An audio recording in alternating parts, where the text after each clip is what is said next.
এই তিনটি সাবধানতা নামাজের ব্যাপারে আমাদের বোনদেরকে আমি বিশেষভাবে করলাম। অনেক মহিলারা আছেন সারা জীবন নামাজ পড়েছেন কিন্তু তাদের নামাজ হয় নাই। যে অনেক বোনরা আছেন রাত বিরাত পর্যন্ত, এটা শুধু এই অঞ্চলে নয়, সারা দেশে এই রোগ, যে রাত গভীর রাত পর্যন্ত মোবাইলে টিপাটিপি, টেলিভিশন দেখা দেখি, এগুলা করতে করতে আমাদের রাতের বড় অংশ কেটে যায়। ফজরের নামাজ পড়া হয় না, সন্তানদের পড়তে দেই না, নিজেরা পড়তে পারি না।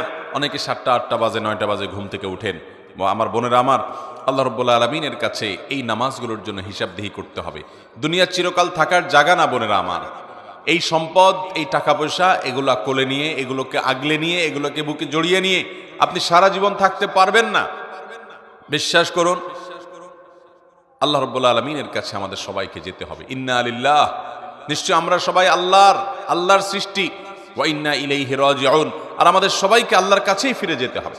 যেহেতু আল্লাহর কাছেই ফিরে যেতে হবে, অতএব